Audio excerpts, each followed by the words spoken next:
Sal might. He'll get his in about 22 minutes. Keep it out quick. Yeah.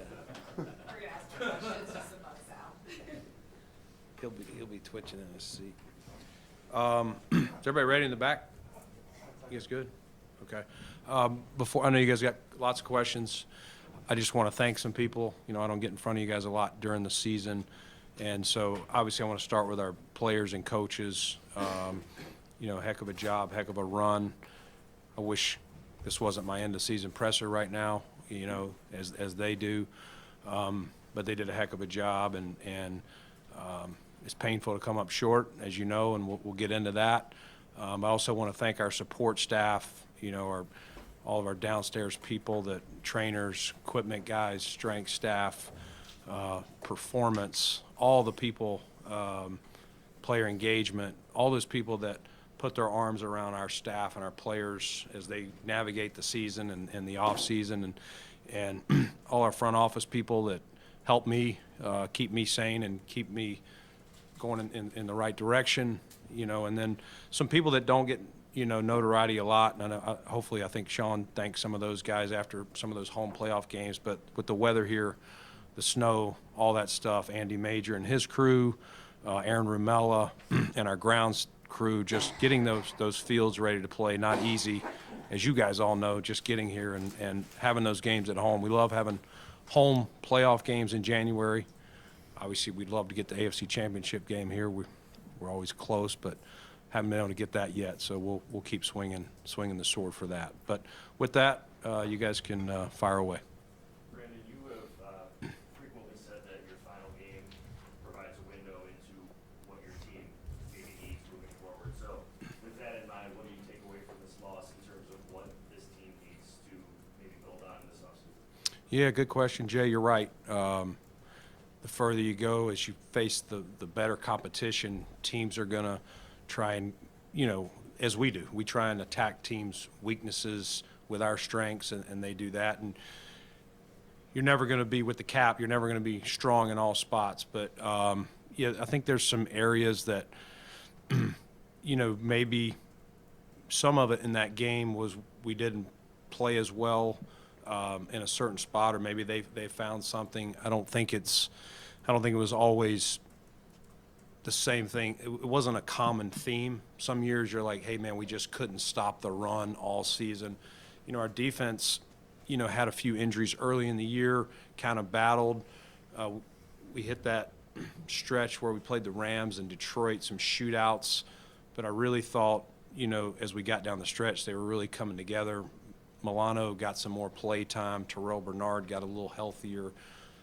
We did have we lost Benford there, unfortunately, early in the AFC Championship game. But, you know, overall, as they were getting healthier, and it's more than just being on the field, it's that continuity of the unit playing as a group of 11.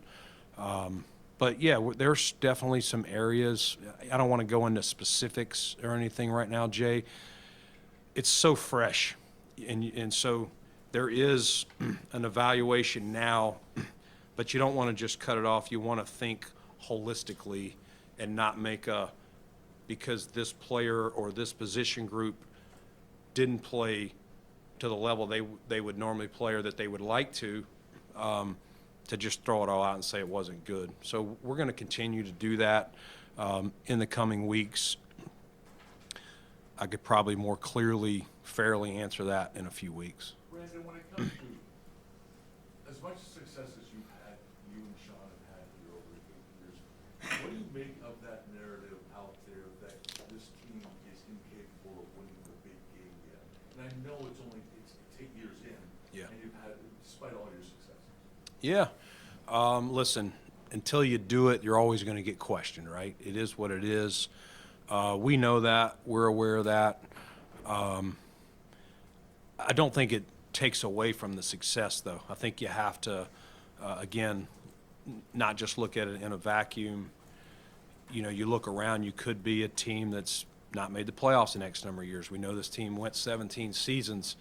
So ultimately, the further you go, the worse it stings, and there's more eyes on you. There's more people watching each playoff game each season, and yes, we've now been to the AFC Championship twice. You know, we've had some years where we fell short in the divisional round. You know, we're right there, though, you know, and we're not getting blown out. I would say even just look at our 2 championship games, John. In 2020, we were excited to be there for the opportunity, but I don't think that game was as close. I don't remember the score. I don't think that game, you know, I could feel as the game was going on, especially by the third quarter, starting to slip away. If you tell me next year, I'll sign up for it, to be in the AFC Championship game, down 3 with 3 whatever to go in the game, and we got number 17, I'll sign up for that again and take our chances. You got to do a lot of things very well to be in that position. And let's also give credit to the Chiefs. You know, they're going for an historic 3 in a row. You know, we're not losing to different teams every year, and it's just us coming up short. Like, it's a very good team. They've taken down a lot of teams. Last year, that team, we actually had them here, and the game came down. You know, we miss a kick. It's a play here, a play there. So you have to be careful not to just say they can't win the big game. We do have to do that, and we're going to continue. I can promise you we haven't slept a lot since that game, and we hurt, and we feel bad for the fans that hurt, you know, and everyone, all of our staff, support staff. It's hard to come up short.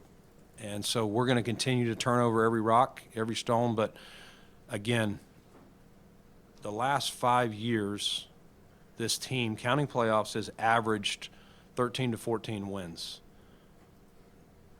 So I do want to make sure we balance the scale here, even though we have not got to the big game yet. We're going to keep fighting, and I'm determined we'll get there. You mentioned Josh having a chance to win that game. He mentioned sustaining something with his hand during that game. How much do you think that impacted him during the course of that game, and do you know the extent of that potential injury? You know, I don't. You'd have to ask Josh how much it affected him. That would be unfair for me to say. My exit conversation with him, that didn't come up. Brandon, the Amari trade, I mean, I think I really thought that he was going to come in and be your number 1 type receiver. Right. And when you look at the production, I understand that he didn't have the injury, but the production really wasn't there even when he returned, and it seemed like he was healthy. Why did that not turn out maybe the way you thought it would turn out for you? Yes, Al, good question. I think you have to look at that from a lot of different angles. First off, I've said this before, when you know, people are always talking as you get to the trade deadline, trade for this player, trade for that. You know, you're talking about a player who's never been in this offensive system. And so we talked about that. We did some research, known Amari. Like, he's got to learn the playbook. He's never thrown with Josh Allen. You have to, you know, acclimate with your team, learn an offense. The games keep going. And so, honestly, I think he did a great job of learning our offense, in fairness to him, in due time. He suffered the wrist injury, obviously, banged his back again, missed some games, fought through it, played, you know. Honestly, his wrist could have required surgery, and I feel sure that at least one of the doctors recommended it, but he wanted to keep playing. The other part of that the production numbers, his numbers, yards, touchdowns, catches, whatever stats you're comparing from a production standpoint, sometimes when you add a piece, it's what does it do for the group, the offensive group. Read a stat, or it was sent to me, but basically where the games that Amari played in, our offense averaged 7 point something more points a game. And so I do think Amari helped our offense. Did he put up all-pro numbers in the games he was here? No. I think that's for various reasons. Again, our offense improved. We averaged over 30 points. I think we were second in the league in total scoring. And you guys kind of know the mantra that was established this year by Josh and Joe Brady of everybody eats. Adding him was not going to get away from that, but does that take a little pressure off of, Shakir, Knox, Kincaid, the run game, all of that? So I do not regret the move. I think it did help us, despite what his personal numbers were. Brandon, when you talk about the Chiefs and their success, how top of mind is it for you in what you do in the offseason to be thinking about beating the Chiefs? Because they've become like a division team and they've taken you out the last 3 years. Is that there when you're looking at players, whether it's trades, drafts, whatever it is, that it's how does this guy help us beat the Chiefs? I get the question, Mike. For me, it always starts in your division because that's your ticket to the postseason. And if you don't take care of business in your division, then you don't get the opportunity maybe to play the Chiefs. So we'll always pay attention to the Jets, the Patriots, and the Dolphins. How do we match up? Where are we stronger than them? Where are they stronger than us? How will we have to win those games? It starts there. When you get past that, yes, who are the perennial contenders? And of course, the Chiefs are right there every single year. 7 straight AFC championship games, 3 straight Super Bowl opportunities here. I don't know how many total Super Bowls they've been into, but they're heading for their 3rd straight opportunity to win. So, yes, they are one of the teams in the AFC. Once you get past those division teams, that how do we stack up against them? And you're also looking at that because we play them every year. We win the division. When they win the division, the way the scheduling works, you're going to play them. Brandon, how do you balance being so close and with such great success overall, with also facing a reality that still hasn't been good enough and maybe feeling you have to do a little bit more than what you've been doing leading up to this point? Yeah, John, you're always trying to you're never one player away. Okay, that's a dangerous mindset to get into. I learned that when I was a younger person in this league, and you see it, teams, I'm going to chase this player, I'm going to chase this position. You're never one player away. It's, again, this team had a championship ability. I do believe that. I don't, sometimes you leave the season and you say, man, I don't know if we gave ourselves a chance. But ultimately, like we talked about earlier, it's down to a few plays. And even if you go back to the Chiefs, our regular season game against them, down to a few plays, we're up 2 points, it's 4th down, we go for it, we make the play, okay? The other night, you can go through a play here. When you go back through the film, you just say, gosh, if we had executed that play right there, it continues the drive. We're not punting or we're not whatever. We're not turning the ball over on downs. 1 to 2 plays can change the outcome of a game, which ultimately changes the outcome of the season, and we wouldn't be sitting here. So it sucks, it hurts, but I'm not in the mood of thinking you have to blow it all up. I don't think that's rational. So why do you think then, year after year, you guys have fallen and not been on the right side of just a few of those plays? Because what I said, you also have to give credit to the team. The Kansas City Chiefs, give them credit. The entire league is chasing them, okay? And we're right there. I don't know what else you expect to do. I mean, other than if you think we should blow the roster up or strip it down, that is not how I see this. This is not a team that's got a bunch of 33-year-olds, 34-year-olds that you just need to reset. Maybe some areas or maybe a position or maybe a player here or there. But, like, this team did a lot of really good things this season. And when you look holistically at what we've done year after year after year, I think a lot of people would sign up for that. Is it what we want, the final result? No. But I've heard it told to me by multiple people that have been in this league longer than I have, keep kicking the door, keep kicking the door. and you're going to knock it down. And that is my mentality. That is our mentality. We are not giving in. We're not. We're frustrated. We want to win. All that's doing is making our chip bigger. Like we'll reset, we'll recalibrate, not make any rash decisions, and over the next, few weeks and couple months, shape what the next team will look like. And again, it'll be a new team. So it doesn't, what hurts is there's no guarantee you get back to the championship game. You got to build a whole new team. There will be some of the same returners, but as we know, the league keeps moving.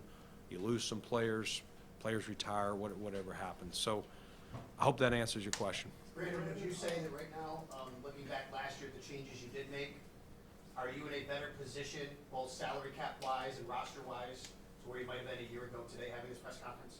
Yeah, I mean, last year we definitely were staring at a larger crater with the cap of what we were going to have to do. Now, unfortunately, you still sit here today. We don't know what the cap is going to be. It's one of the nuances of the league. I wish I could change. I wish I knew right now it's going to be. This year it's 255. Tell me today, is it going to be 270? Is it going to be 280? Like, what is it? So we work off of estimates the best we can, but we got that number like the Friday before the combine last year. So you still have to save some decisions until you get that final number. But we won't be in as deep of a cap hole. Now, we also had some numbers that were easier to move off of last year. You didn't necessarily want to lose the player, but you could instantly, removing this player, and this player, get $23 million back just like that, or 20. I don't know the number. I don't think we have as many of those options, but we're okay. We also have to remember, we've got guys that are coming up on extensions and things like that.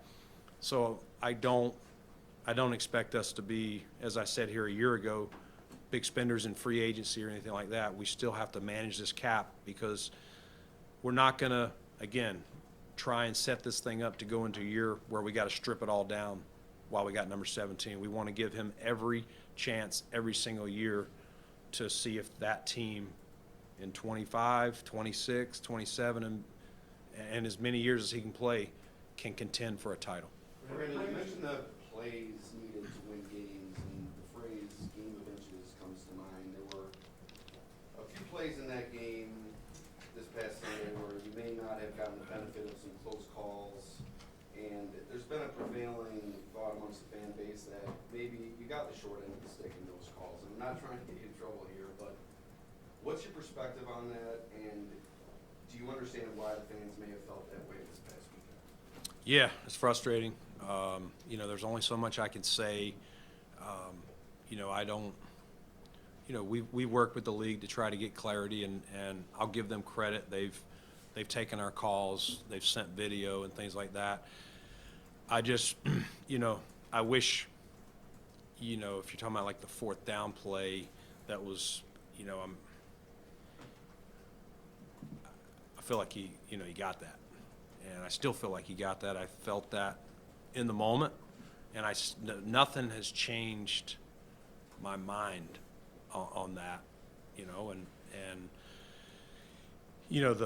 the play that we challenged, I thought was a good challenge. I'm not sure either player had possession on the Bishop Worthy play when the ball touched the ground. You have to have possession. It's like, what is possession? And what Matt says is possession might not be what Elena says is possession. You know what I mean? It's a little bit. But when the ball touches the ground, someone has to have established possession. And, again, they've given how they see it, and that's their job. But it is what it is. I mean, those are just like plays we didn't make in a game too. So by no means are we saying that's why we lost the game. Do you feel something needs to change in the way that the league measures down and distance? There's been a lot of discussion, especially in recent years, changes in technology. Do you feel there needs to be a change in that regard? You mentioned the change and the nuances in the league. Is that one of them that you think may need an adjustment? I think the league I'll give them credit. I do think they're always looking for, they've added pylon cams and, stuff like that. I do think they're constantly looking at it. I just, like anything, some of those technologies come with things that are not necessarily proven or have not been tested out. I think where our league struggles sometimes is we don't have a minor league. Like the pitch clock in baseball, they tried that in minor league before they ever brought it to the major league.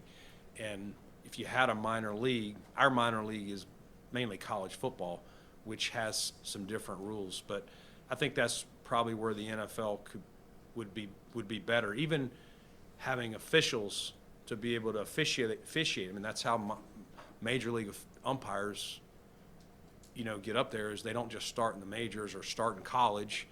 They work their way up. So that's an impediment that the NFL faces. I don't have a clear solution, so I'm not griping about it. I'm just answering it. Hey, Brandon, receiver, what's your level of confidence that Coleman can take a big step? And also, you guys can maybe unlock some stuff for Kurt Samuel earlier this season. Yeah, I thought Keon, did some good things, and I really felt like he and Josh in the offense were doing this, and then he had the injury. And, I would say probably was a little disappointed in the return from the injury. I did not see the same player down the stretch, from a physicality, some of the things that he needs to use, his size. Some of that is youth. Some of that is, I'm not sure how many injuries he's had to overcome in season and come back. That takes a certain, experience level maybe, how to deal with an injury, how to return. Like, how do you work your way back into the lineup? Because we keep playing games, whether you're out 4 weeks, 5 weeks, whatever it was for him. But, that would be my only thing I would say. I wish he had finished the season stronger. But we had honest, direct conversations with Keon. He's a young player. We got to remember he's 21 years old. And some of the guys that get drafted in the first round are 24, 25, things like that. So let's give him a little grace here. His career will not be defined by one season, and he did some good things.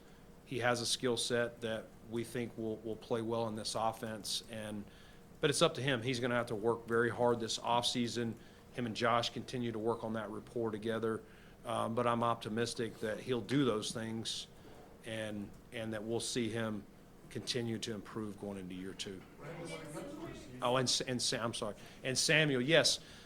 Kurt battled some things this year, first year playing with a new quarterback, new system a little bit. I know he had been with Joe, but this was not the exact same system Joe used with him before. Learning the terminology, things like that. Yes, you would have loved for him to get off to a faster start. It was nice to see once he got healthy down the stretch that we started utilizing him and his speed, and I think him and 17 really started to form a bond. Sometimes that takes a little time. You'd love to, when you roll the ball out September the 1st, that they're ready to roll, but it doesn't always happen that way. Brandon, when it comes to receiver, what did you learn from the Everybody Eats philosophy? And how do you adapt your thinking going forward when it comes to that position, knowing that you're going to have some holes to fill already with the agency?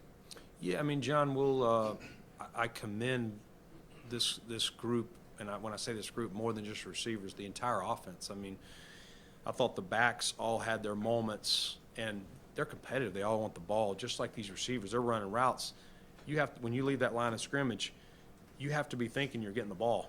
If you don't, you're probably going to drop it, or something good's not going to happen. But I commend the selflessness of this group, as selfless of a group as you could ask for. And so that is I think that was a plus, for them, and they all cheered each other's success. And I think from a game plan standpoint, you didn't know week to week where the back's going to get the ball in the run game, or the Detroit game, Ty Johnson's going to get it in the pass game, where the tight end's going to get more involved this week. Is this a Khalil Shakir game? Mac Hollins, with some plays. Obviously, we talked about Curtis, made some big plays down the stretch, the Denver game. And I think that it's nice to have that balance where on third down, the defense really doesn't know where the ball's going. So we'll continue that. We're going to look for the best players we can get. It doesn't mean, okay, we didn't have a true number one, so we don't want that. No, we still want good players, but we'll always want it to be as selfless of a group as as possible. Brandon, how do you evaluate, go ahead. I was gonna say, how do you evaluate Dalton Kincaid's second season now, 2 years, and how do you view where he is? Yeah, I mean, Dalton, I would say Dalton didn't have the year that he expected or we expected. Nothing for any particular reason that I can say other than some durability things. He got nicked up during the season. Dalton's tough. He's he's going to have to continue to work on his play strength. He's not as built and muscular as let's just say Dawson is. And so that's one of the nuances of this game is you're a young player is, in college you don't play 17 games plus playoffs. So building your body up to withstand what it takes. And so unfortunately, I think it was the Colts game, banged his knee, got the PCL, I believe it was. And I think that set him back. I don't know that he returned from that right away. I think that's one of those things. It's not a surgery. I think it's just time and healing. When you open a wound and it scabs over, but you don't let it completely and you keep just kind of like now he will be able to rest and let it calm down. I think when he comes back, it'll be better. But, we believe in Dalton. And Dalton is a big part of our plans going forward. No one in here has lost confidence in him, and I'm aware that the last play he would have loved to have made that, and I'll give him that. I'm sure Josh would throw him that ball 10 more times out of 10, and he's probably going to come up with it. But it happens. I mean, you saw it the week before with the Baltimore tight end, who's an all-pro, Pro Bowler player. Dalton should not feel bad about that. That's not the reason we lost the game. He's been a big part of our success. People game plan for him. He's part of the everybody eats. So good chance for him to get away, get his body healed up, and we'll be excited to get him back in the spring. Brandon, along those lines, the last 3 years, you move up for Elam, you moved up for Dalton. Coleman is your first pick of the top of the second round this past year. I don't know if you could objectively look at those guys based on where they're drafted. Those guys are drafted to be difference makers. I don't know if you could objectively look at this game and say they were difference makers in a positive fashion. Now, I know you're not evaluating them solely on just this game, but holistically, what do you have to do to get more from those really early first-round picks or borderline first-round pick in Coleman's case? Yeah. Well, I would go back to the, Keon, as I said, not sure he got back to where he was trending pre-injury. So that's something we got to work on, and he's got to work on. Hopefully that will be better. A lot of confidence in Keon where he's going to go. Again, 21-year-old player. We all would love every player to come out. And, I think at the end of year one of Josh Allen, I don't think you guys came in here and said, man, you guys got a franchise all-pro MVP type quarterback, right? So I think we need to be fair. There's many players. You look at Chris Jones, okay? Hall of Fame, game wrecker, hell of a player. Go back and watch his first year, Jay. Like, he wasn't dominant at that point. It was the second half of his second season, and his third season, lights out. The light bulb comes on at different times for different people. And so it's our job here to continue to develop and grow these guys. And so, as we were just talking about Dalton, I'm confident. But Dalton he'll have to continue to get stronger and be able to endure a 17-game season. Again, the knee thing was kind of a freak deal, but that's real. Like, trying to play with that injury is not easy. And you see other guys around the league deal with that injury. I don't know what Zay Flowers had at the end of the year with Baltimore, but that set him out for a couple weeks. That was a key player that they were missing in our game. It's the unfortunate part of it, that Keon got hurt, Dalton got hurt, but they'll be back healthy. Neither one needs a surgery or anything like that, which is good. And I'm sorry. And but I'm zero less confident in those guys. And again, you're right. It's up to us to continue to get these guys better and count on them in these big games going forward. Brandon, where are you with Matt Milano when he came back from injury, where he is? Also, his just status going forward at his age. I guess directly, would you anticipate him still being the starting will linebacker for this team? Yeah, love Matt. Thought he tough break to start camp. You know, he fought through that leg injury and rehabbed all season. That's hard when you got to rehab the whole off season and come back. Couldn't do OTAs and all that, and so he missed. And then he, gets injured in camp. And so by the time we got him on the field in December, that's, I don't know what it was, 14 months maybe since he had played. I don't care what you're doing, riding a bike, swimming, whatever it is. If you hadn't done it for 14 months, you're not just going to hop in there and start. And this is the NFL, the best of the best. So I thought Matt was continuing to get better and better. Fortunately, that hammy got tight on him, and he fought to play in that game. If that's a regular season game, maybe we protect him and hold him out to make sure he can make a run. But he wasn't missing this game, and he was fighting through it. But I'm proud of him, and it'll be nice for him, Sal, to not have a surgery to rehab from. Just what I was talking about with these other guys this off season, and so that'll be probably as much physically, mentally refreshing for him. Do you worry he's breaking down? Do I worry that Matt's breaking down?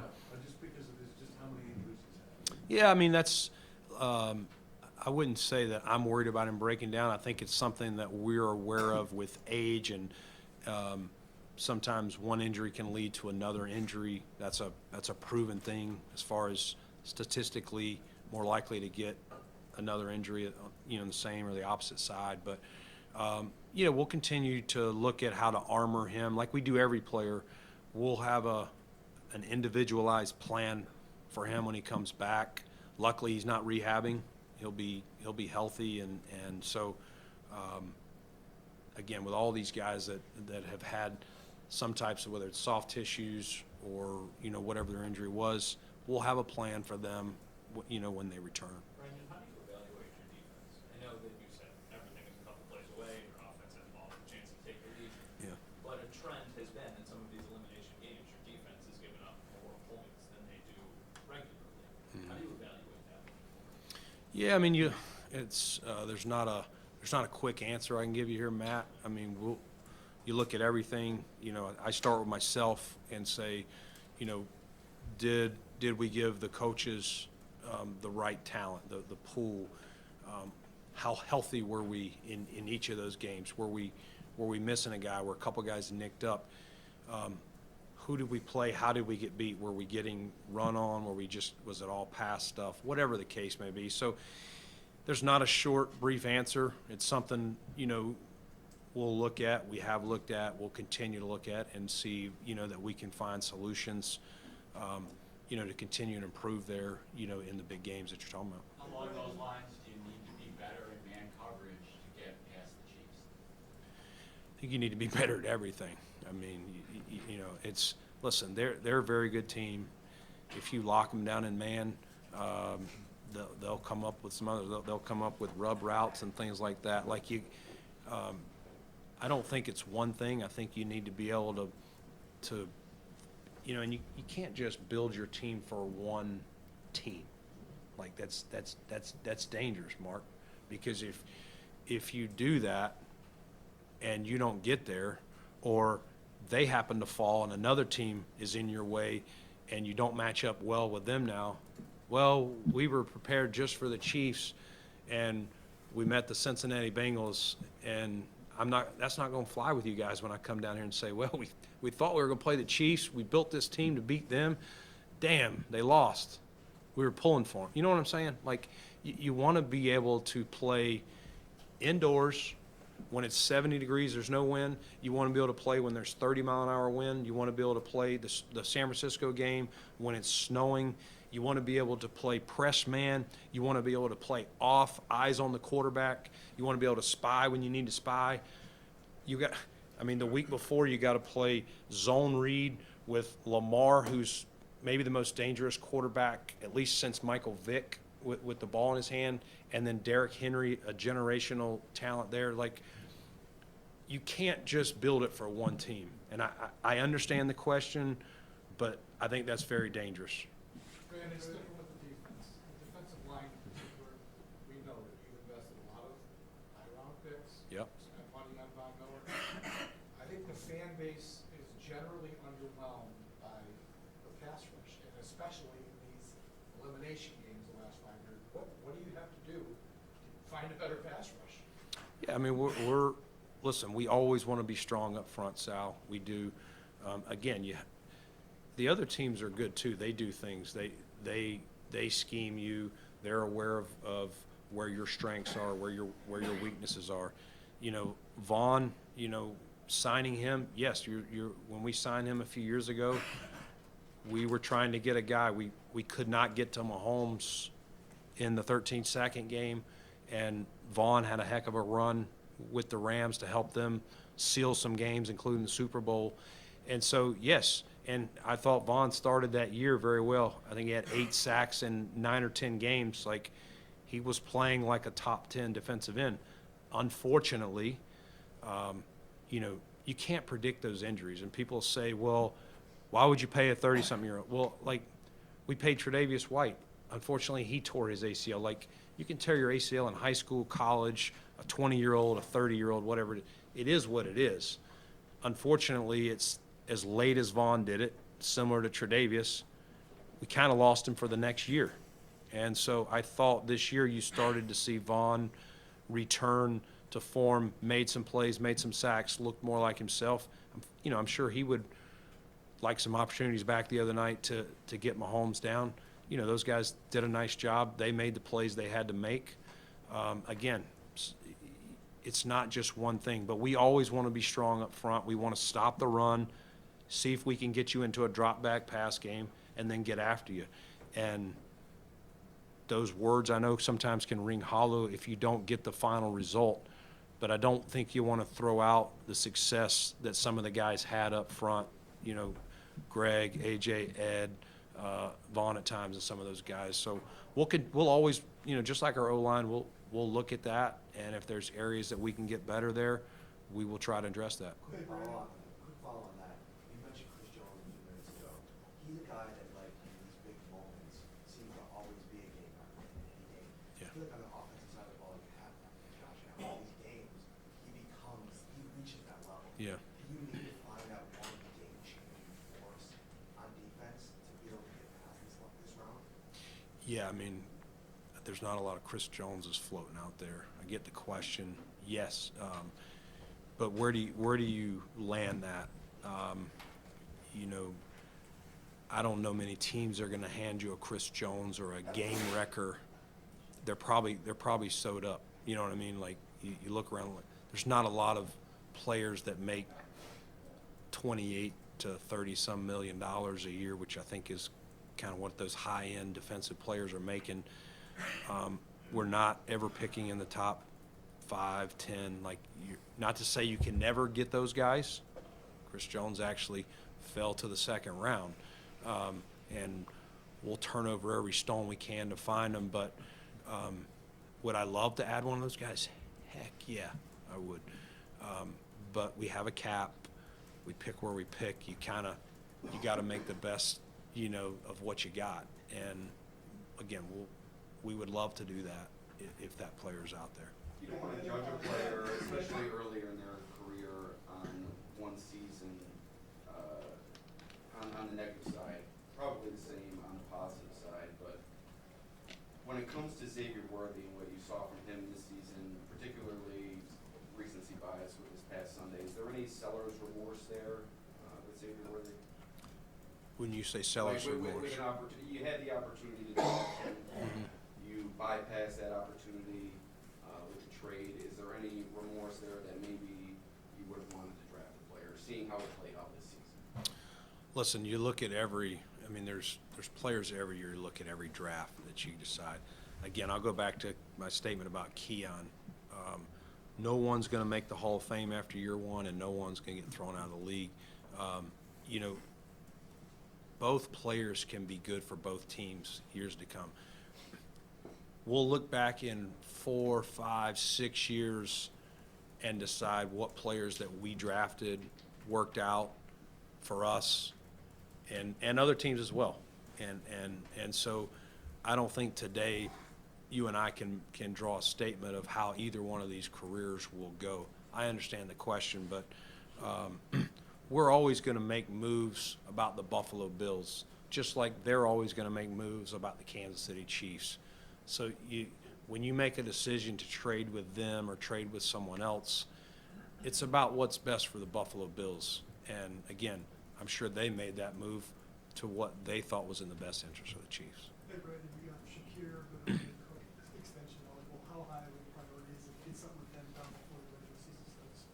Yeah, I mean, we'll have conversations with a lot of our guys. I don't want to get into individual cases, but some of the guys that you mentioned potentially, other guys that are already going to be free agents, you know, before March. Sometimes those guys that you want back that are going to be UFAs, sometimes you got to attack those first because, as we know, once you get to the combine, you start hearing rumors of guys hitting free agency, even though it's technically not legal at that point. So, you know, that's part of where we're at here, Ryan, is when you play this late in the season, it's almost February, it condenses the time to get to all these decisions. I mean, we got college scouts coming in next week to start preparing for the combine. And so we'll look at everything. I don't want to go into each individual who we would try and extend now. And you guys know we do a lot of extensions like that later in the year as well. So I think once we get through the next few weeks and even closer to the draft, that stuff will kind of start to come to fruition, how our cap dollars are spent and how we can shape contracts for guys that we would want to extend. Hey, Brandon, would Josh Allen be included in that? The quarterback market has sort of been reset since you signed him, and that would be one potential avenue of opening up some cap space for an extension for Josh. Is that something that's on the table? Yeah, Jay, I mean, love Josh and so proud of what he's done.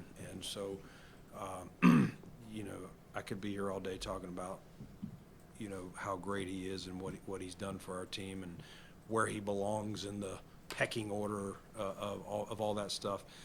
It's one of those things, he and I have a great relationship. We talk a lot.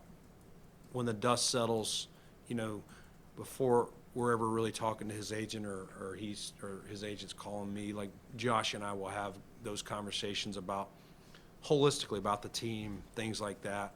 And I'm not saying it will happen. I'm not saying it won't happen. You know, I don't really want to go into that. And I really can't tell you at this point. We haven't even approached that. It's just this season-ending loss. He doesn't even want to talk about it. He's, you know, I don't know if you guys talked to him after, Monday, but he was dejected like all of us. And so there will be a time and place, and not saying we will, but not ruling it out either. Brandon, where does Vaughn's number, oh, go ahead. Demar's one of those free agents upcoming. How do you view how this season went for him in his situation? Oh, man. Demar's got one of the greatest stories ever. I mean, I think we can all agree that, right?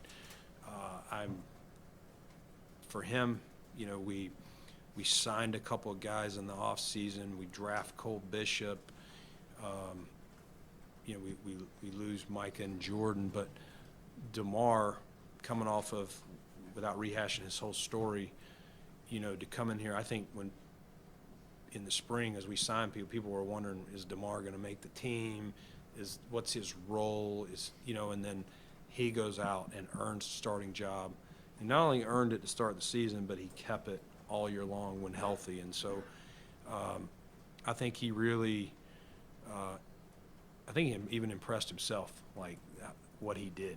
I mean, when you just sit back and think of what he did, but so proud of him, like what he's been through to how he helped our team and our defense this season. And so, yeah, you hate the business part of it, that you're already up on him being a UFA. It seems like yesterday we were going through his medical stuff. But, yeah, the business part, we'll handle that. But I would just say I'm super proud of him. There's no bigger fan than me of Demar Hamlin. Brandon, when it comes to Von Miller's numbers and just where he fits on the map and what his use is now, how do you see that working out? He wants to be back, but I'm not sure of the numbers. What do you think about the numbers? Yeah, I mean, we're going to have to look at, like a lot of guys, not just Vaughn, but we're going to have to look at, again, can you tell me what the cap's going to be? And then, I think, I want to give Vaughn credit for what he did last season. He did an uncharacteristic thing, a selfless thing to be about the team. I mean, he took less money than what he was guaranteed. How many people that you guys know, you cover this business, that's willing to do that? That's the sacrifice. This guy wanted to be a part of this team, wanted to stay here and help this team win a championship. And that says everything you need to know about Von Miller. And so again, I don't have anything I can give you any clarity on today about him. We got a lot of things to look at, but I'm appreciative of Vaughn. I know, we didn't get 3 full years of healthy Vaughn, but I do want to say too as well, Vaughn he brought things, a championship mentality. You always want guys around that know what it looks like to tell guys what championship teams look like, felt like, the things they did. And so beyond his production on the field, he did a lot of things in our locker room, behind the scenes, one-on-one with young guys like Javon Solomon and guys like that. So very appreciative of what he did to this point. And then we'll handle the business side if we think, there's a way to get him back for year 4. It was a tough spot for Kyrie to come in. You mentioned not having Benford in that game.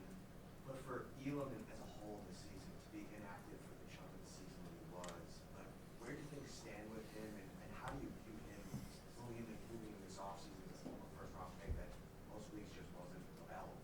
Yeah, I mean, the special teams piece hurts, from that standpoint. I think, I would say Jamarcus was a more valuable asset on special teams. So when you get numbers, once you decided that your starters were Christian and Rasul,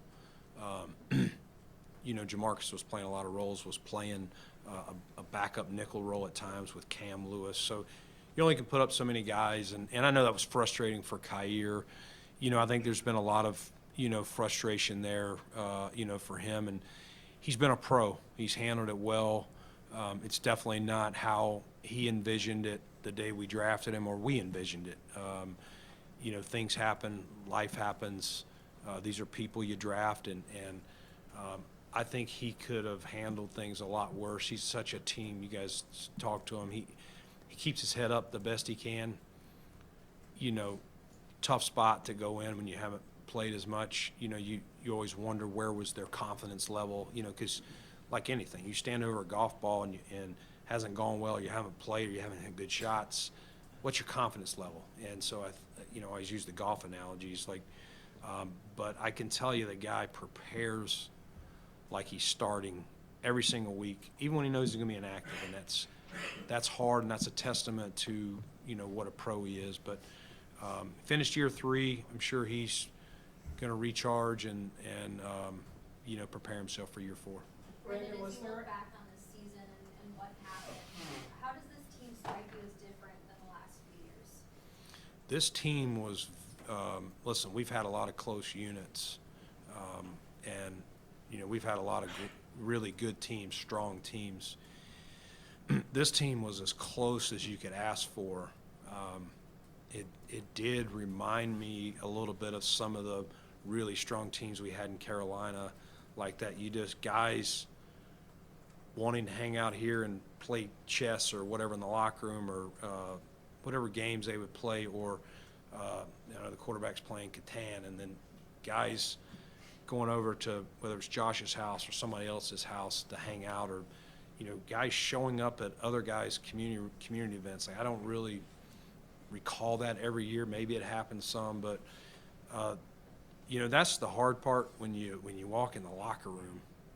It's that abrupt end, and you see tears on guys' eyes that you had no idea that it meant that much to them. And so I would say this group, I'm not sure we've had a tighter group than this group, maybe as tight, but that's what makes it so painful, is there's no easy ending unless you're holding that trophy up, Maddie, and it's just it's a kick in the face when it ends like that. Hey, Brandon, listen, ever thought that Micah was going to play? I mean, I know he said like he's done and he was going to be done this year. How that worked out? Yeah. They never got on the field. Yeah, we listen, when we brought Micah back, I mean, who better than Micah Hyde to have in your building? I mean, you want to talk about the most positive guy, team first, selfless. And so I knew the question was coming. You guys even asked it, and maybe at camp when there was uncertainty at safety. We had the injuries to Cole and Mike Edwards, and it was like, all right, is it time to pull the Micah switch and get him back? But we wanted to let it play out, see what we had, and then we got into a rhythm. But Micah was always kind of like just sitting right here, and so I didn't want to be calling him calling me, because I didn't really have a clear answer. But as we were approaching the bye, I just called him and asked him what he was doing, and we laughed and talked for a minute. And he's like, "Oh, I'm watching TV, screaming at TV every week, like those boys are doing it." And so I said, obviously Sean and I talked a little bit about what it could be, but I just said, Micah, what about you just coming in here, being on practice squad, and just pour into the group everything, what we expect, what our locker room is. Everyone would welcome him with open arms. I mean, it was to see the smiles on the faces when he came back in here. And when the other part of that, when you draft a guy like Cole Bishop, who had the injury, the Houston game, got beat on the deep ball, and just how do we help him, grow him, give him a different perspective? Obviously, Coach Dana and those guys and Bobby Babich are working with him, but there is a perspective of a guy who's done it on the field, playing at the level that Mike has done it. So to give, pour into Cole what he sees. And so, like I talked about with Vaughn, even though Vaughn was playing, Micah was all in, pouring into Cole, and Demar too, and those other guys that he already had relationships with. But I'm hopeful that we'll see that benefit, with Cole going forward. Did we ever say he would 100% not play? No, but it was kind of never our plan to do that unless we just ran out of people. Brandon, how do you view the boundary corner group as a whole, given Rasul's contract status and the struggles that Kaiir has had? Yeah, I mean, we definitely, that's one of the positions we'll look at and evaluate, as we talked about areas on defense that we need to look at. So, yes, we'll evaluate that, and we got a lot of work to do of where we need to allocate resources, whether it's extending guys, signing a free agent, or draft allocation, and that is one of the areas we would look at. What's your assessment on the offensive line's performance this year and how that pertains going into this offseason, if anything? Yeah, I mean, the O-line was, those guys, what Chrome and Austin Gund and that group did was impressive. You always hope, first off that the group's going to stay healthy, because that unit, they need that continuity, that communication piece, Tim, and those guys played well. I mean, I think we were the first team that rushed for 30 touchdowns or over 30 and threw for it. That starts with those guys up front. And to be able, you look around the league and as you evaluate O-lines and players, this guy's really good in pass pro, not a great run blocker, or vice versa. Or this unit, man, they give up some sacks, but if they get ahead of you, they can road grade you. The thing this O-line had and should have going forward is they showed they could run the ball when they needed to, 4-minute offense, games that we needed to keep the, control the ball, keep the other quarterback off the field. Or if we got down, it's a track meet, the Detroit game, the Rams game, some of these games where we got to air it out, and those defenses were pinning their ears back. Those guys held up really well. So I was very impressed with that group. I was proud that Dion got acknowledged for the Pro Bowl. I felt like we got some snubs. I'm glad Connor gets to go as an alternate, but I felt that group as a whole, I thought they'd get some more recognition than they did. Brandon, you talked about the knocking on the door philosophy, but Yep. you're going to walk out of that room, and that's going to be your 24/7 for the next years, months, whatever. Can you describe the unique challenge of being in that seat and attempting that when the door might end up being the best dynasty in the history of the sport? All right, rephrase that so I know I'm answering it right. You talked about the idea of continuing to knock on the door. Yeah. This team getting close. For you, though, you're in the seat. You're living that every day. Yeah. What is that unique challenge like? Because this is not a normal GM assignment. You don't get this close a lot with the type of team that is in the way. What is it like for you day to day to have to live and work through that? Yeah. That I'm wired, I fuss at myself for areas that I think I could have done better. And always evaluating, gosh, if we had maybe we should have looked there. Maybe we should have done that. And some of it you don't know all the answers till it plays out. Maybe you were trying to get a player and it was down to you and another team and they chose another team and you're like, man, that might have been a move. So that's where I'm at. I just look at again, I'll go back to the golf analogy. I don't think about the birdies. I think about the stupid double bogeys I made to cost me from shooting a good round. And so I'm going to focus on, and that's just the way I'm wired. Like, where can I be better? Where can we be better as a staff? Where can we be better as an organization? And it's not one thing. It's not one area, but you're just trying to incrementally do things just a little bit better every year because, as we said earlier, it comes down to sometimes 1 play, 2 plays, 3 plays. We're not missing from a wide gap, but we do still need to find a way to make that play. And so what can I do to do that? I'm not looking anywhere else but the man in the mirror. Hey, Brandon, how would you assess the defensive tackle group this year, not only from a defensive piece, but Yeah, I thought Ed probably started a little slower than he last year got some good production numbers, did a good job. Once he got into a rhythm, I thought he played really well and played well down the stretch. I just think it took him a little time to hit his stride. As a group, we changed some parts in and out of there. We brought some vets in late. Daquan's been here now 3 years, and I think as a group, it was good. At times, really good. Sometimes you probably would like better. Another guy that it was the year of the wrist.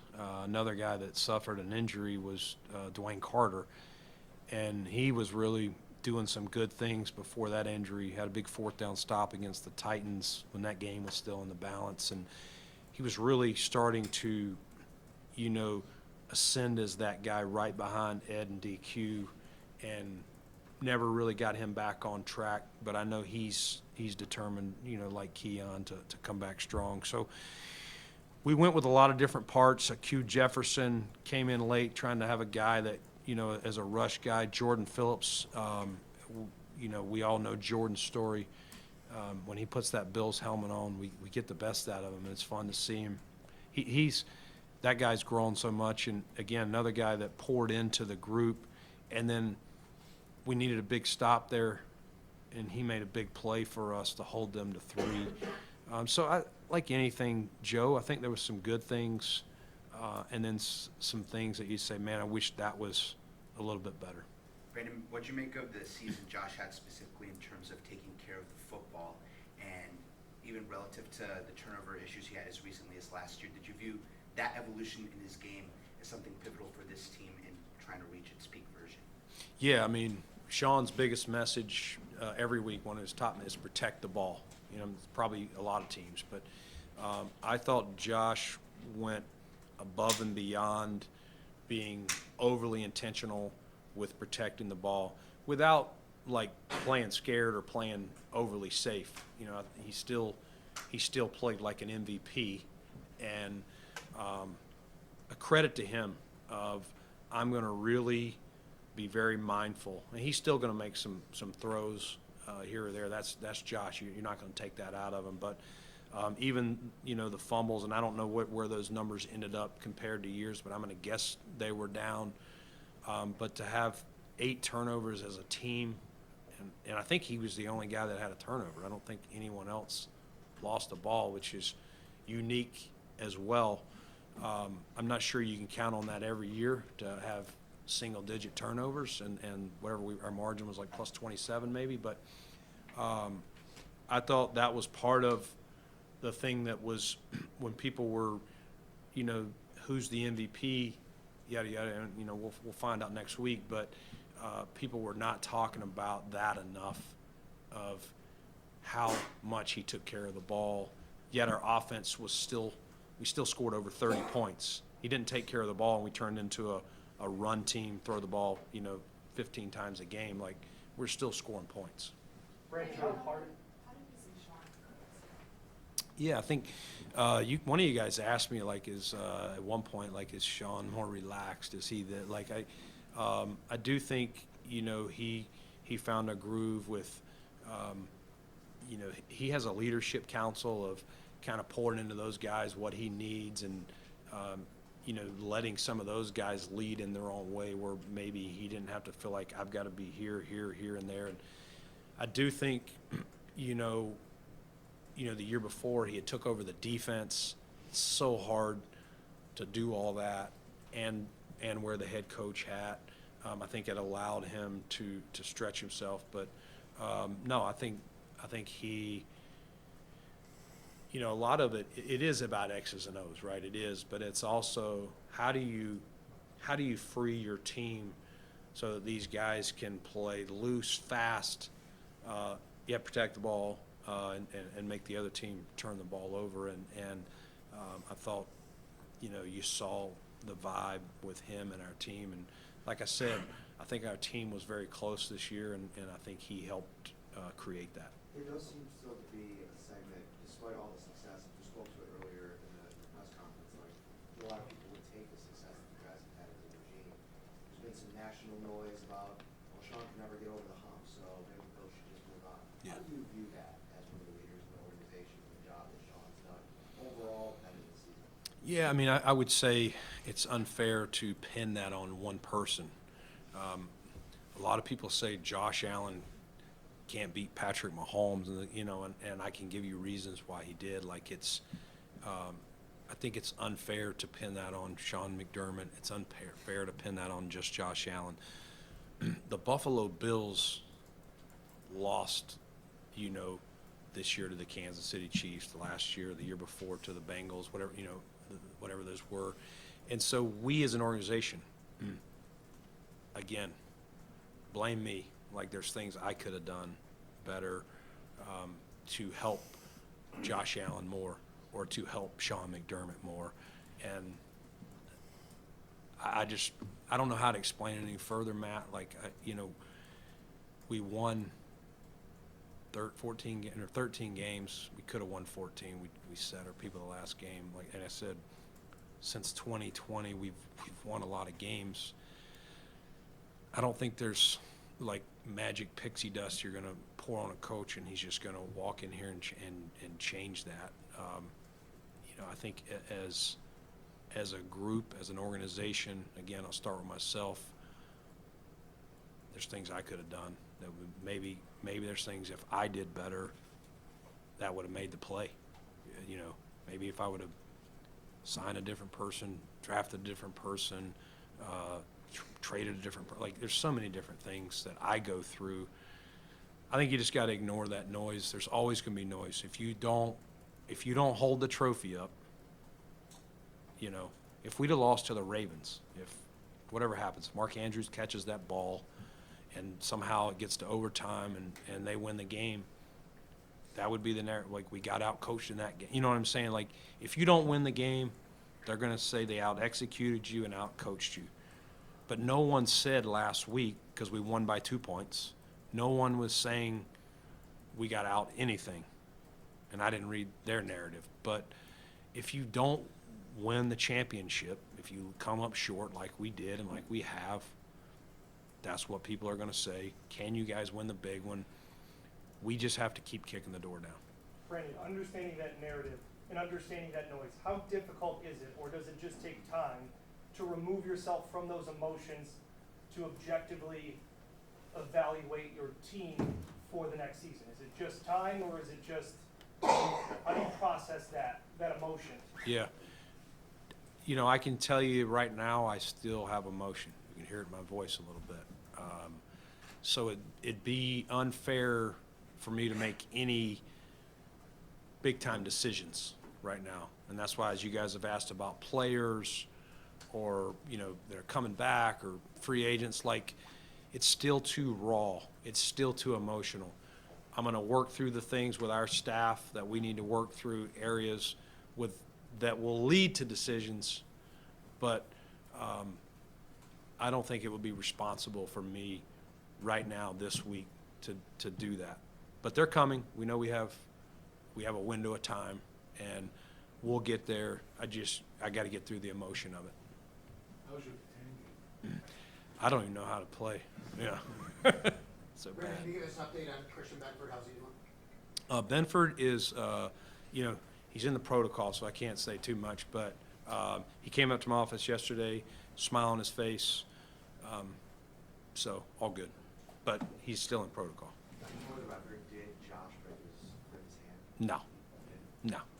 Brandon, I think that you went through pretty much every position group, so I'll throw out two. You mentioned Kincaid, but what about the tight ends in general, and also your special teams?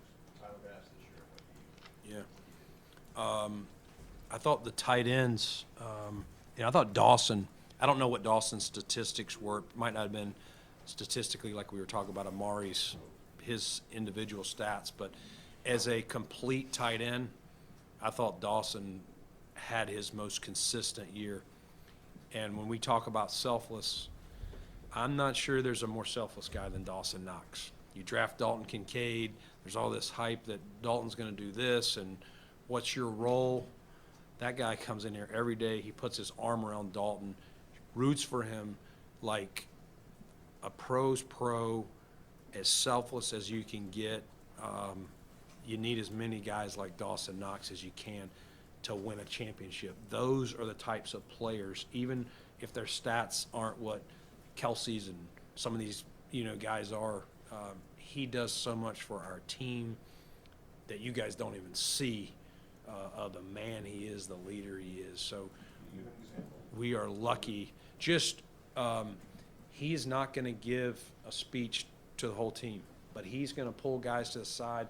He's never, if we lose a game or it's emotionally, like, he is like this. He is a rock. People go to Dawson Knox. People believe in Dawson Knox. And he is what is good, the many good things about the Buffalo Bills. What was your other question, Tyler Bass? T. Bass, yeah, I know a lot of calls for changes there and things like that. Major credit to Tyler for battling through that. You're kind of on an island as a kicker. You know, if you're a tight end, you got a room, guys to rely on. He's out there on an island. Everyone's watching him in the stadium or on the TV. And what were his numbers in the postseason? I know he was perfect. 13. 13 for 13. You know, no one's talking about him because he didn't miss. Now, we know if he'd have missed, that would have been, you know, a year ago at this time, you know, people were donating to his foundation because people were so mad at him. And so I give him a lot of credit. That's not easy to do, and I'm happy for where he's headed. Brandon, you just said Josh was fit wrist-wise earlier, that don't might be on the surgery. Is there anyone who does need off-season procedures that you do? There are some guys that are getting things looked at. I wouldn't want to say yet who's definitely doing it. We met with Nate Bresky and his staff yesterday, and kind of as we were going through some of the personnel of what guys are doing. So guys are getting scans or getting things sent off for second opinions. I do think we're going to have, a handful or whatever, but we'll rehab them. Nothing as I sit here today that I think would impact training camp, which is the most important. But you may have some guys in red jerseys in the spring, wherever their participation level would be allowed in their rehab process. Brandon, Joe Brady, first full season as full-time coordinator. What do you make of Joe? I thought Joe did a really good job, he's got that hat on his desk that says "Everybody eats." You see it when you walk in there. I think he and Josh really spread that motto, and I think it was contagious. I think guys still want the ball. I mean, there's still conversations. Guys make, man, I can do more, coach. It's natural, and you want that. You don't want guys that are like, I'm fine just running around or not getting the ball. But again, I'll go back to we averaged over 30 points a game. That stat about rushing for 30, and I mean the balance. And we won games in different ways. I think that shows the strength of a unit, of how you win in different ways. And I think Joe really embraced, hey, this week we just need to run the ball. Hey, this week we're going to let Josh air it out. Hey, this week we're going to get a matchup against Detroit, against Ty Johnson in some big moments, and we're going to exploit it. So I think that's, he never went in trying to force feed the ball, him or Josh, to a certain place or only run the ball, only throw the ball. I loved our balance, and credit to him and his staff. Brandon, you referenced this team, they love each other, they're tight. Does that make you maybe a little more hesitant to take a risk on a character? Or is it talent? We got a Super Bowl window, let's get this player, whether it's free agency, a trade, or the draft? Yeah, Tyler, we've always tried to really pay attention to the character. The talent is the talent. And, the Senior Bowl's going on right now. I would usually be there. It's a good problem to have, but not being there. But I do miss that because it's the first time I can start talking to these guys. We're always going to dig into that because every team you build, I truly believe it's a chemistry experiment. And if it's not always the most talented team, it's not. It's the best team. And that comes with unity and tightness and trust and communication and love for one another. And this team had that. And so we want as many talented players as we can have, but not at the expense of taking away from the team. Brandon, you have two guys, once again, Brian Dean and Terrence Gray, who interviewed for jobs. Every year this comes up. I know they're great for your organization. As a guy who's been through all that, Yeah. what is it like for you to have those conversations with them? They have a career, but they also have a great situation here. How do you go about it with your conversations with them? Yeah, I mean, we talk about each situation. These guys both, we talked about where they're interviewing, and we do this with other people in different departments that are interviewing. But what are the pros of it? What are the negatives of it? And then who they're going to be interviewing with. We just talk about the whole thing and kind of, what's their approach going to be. And, these guys will usually bounce some ideas off of me. I'll give them my 2 cents and tell them to, tell anyone there, like, give me a call. I'll be glad to, and usually I do get a call here or there. But, no, you never want to lose talented people like that, just like players or coaches, whatever. But these are also friends of mine through that you work together, that you become friends. You spend more time with them than you do your family sometimes. And so most people at their level want to sit in this seat that I'm sitting in and have that opportunity. And so you want that for them at the same time. I hated, to lose Dan Morgan and Joe Shane. Those are still very good friends, and you miss them on a daily basis. But you root for their success, except when we play them. Yes, but it's hard too when you go interview for those jobs and you don't get them. Like you know, hey, it's all right, man, like, you're going to get another chance. Like, people forget about that. That's when you're in. I interviewed for a job at San Francisco. I didn't get it. You kind of have to, man, that sucks. And then recalibrate. All right, I'm back working for the Carolina Panthers. And in their case, they're back working for the Buffalo Bills. So, you know, excited when they get the opportunity. But selfishly, too, I'm still glad we got them. They'll help us. Thank you.